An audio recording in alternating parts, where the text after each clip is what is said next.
Scenic Hotel Group, a place to stay no matter your staycation. From the Legacy Collection for those special occasions to Heartland Hotels with room for the whole whānau. Find your place to stay at scenichotelgroup.co.nz. But I want to start this hour with tennis. We've got our singles finalists at the Australian Tennis Open. Aryna Sabalenka and Elena Rybakina will square off in the women's final tonight. Then tomorrow night it is Novak Djokovic and Stefanos Tsitsipas in the men's final. Let's get you to Melbourne and bring in Channel 9's Danika Mason, whose voice I'm sure you'll recognise from Channel 9's coverage, which we of course pick up over here on Sky Sport. Danika, thanks for joining us on the day of the women's singles final. I want to start though with the men and the way that Novak Djokovic has just imperiously moved through to the men's singles final, seemingly without any problems whatsoever. Anything to suggest that Djokovic won't just win the final tomorrow night in the same imperious fashion that he's used to move into the final over the past couple of weeks? He has been absolutely unstoppable this tournament. It's actually quite interesting just to watch some of his matches. But I just noticed last night there was a few moments I actually saw that made me think maybe this injury that he has been battling could potentially be a little bit worse than what we're led to believe. He is such a competitive nature, though. I don't think it would stop him at all. He takes his body, he pushes it to the next level. So I can just see him, doing whatever he can to win this. He's so determined. I spoke to him after the match as well, and he was saying that, he can't wait to come up against Stefanos because they've actually played each other. It's about 12 times they've played each other before. Novak won 10 of those, which is quite a remarkable head-to-head record, but he has just been on fire. He really has, and I guess there may or may not be an extra motivation with what happened last year from Novak Djokovic. But in your conversations with him, do you sense any of that he feels as though because he wasn't there last year under the circumstances we all know about, that he is doubly determined even to win it this year? Yeah, definitely. And his nature is such a competitor. He's one of the most determined, competitive athletes, I think, you'll see in a certain era of tennis. And he, not just what happened last year, but I think also battling the injury as well this year. I think if he could take it out, I think this Australian Open would mean just that little bit more to him, considering what he has gone through just to get to this position where he is in now. Yeah, I watched it last night and you could see the strapping around his leg. So obviously he's still not 100%. And then first set, 7-5, I thought, wow, Tommy Paul might be in here. But then all of a sudden he just goes up again, doesn't he? 6-1, 6-2, and it's all over. He does. There was a few moments in that first set that I was watching him in between points, and that was probably the only time that I've seen his leg recently. It didn't look like it affected him, but you could see there was a couple of moments of where he was uncomfortable with it. But then, as you said, it's like something switches in him, and he just absolutely turns it on. You have to. A part of me actually does feel sorry for his opponents. Well, like Tommy Paul coming into this match, it was like one of the biggest matches of his career, and coming up against Novak, who just completely switches it on. And I think he warms up a little bit to get into the match with Novak. So, it'll be interesting to see what happens with Stefanos, whether Novak comes out quickly and, turns it on, or I can see Stefanos pushing him, though.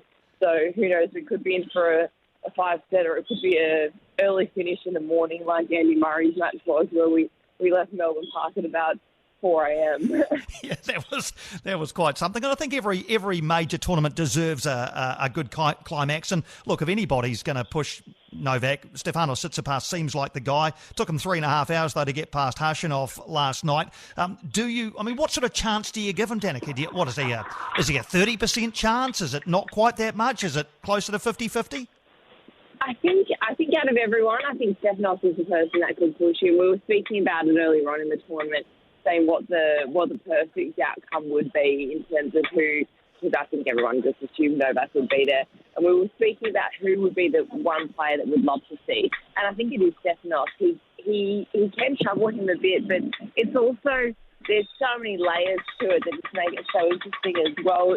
Stefanos is so loved here in Melbourne, and he's got such a massive support base. And all of Novak's Serbian fans, there were so many families ratting about last night. So it's going to be interesting. I think Melbourne Park will be buzzing, absolutely buzzing on Sunday. But it will be interesting. I feel like Stefanos is the person that could push him, and they have played in a Grand Slam final before, many years ago. So I think Stefanos would have learned from that. He's certainly developed as a player since then. So if anyone can push him, I think it could be Novak.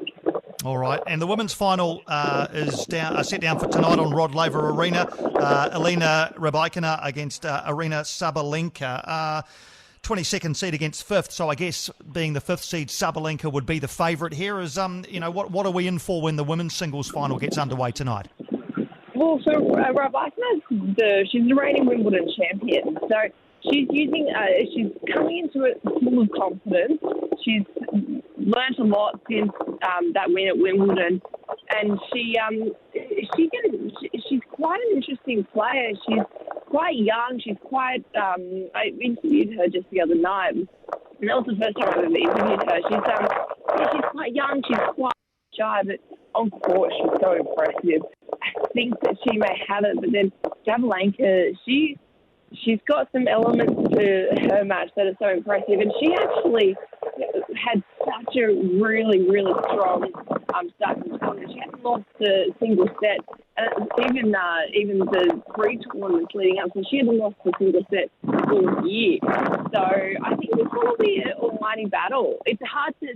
I feel the men's is easier to pick. I feel Novak could beat Stefanos, but I feel like the women's, no one's really quite sure how it will unfold. All right, and just before you go, Danika, no Nick Kyrgios, obviously, at this tournament. His withdrawal at the start because of an injury was something I know was a huge disappointment. Has the tournament lacked anything without Nick Kyrgios there? And, I mean, wouldn't it have been great to see him go deep into his home open? It would have been. He puts on a show. He's a showman.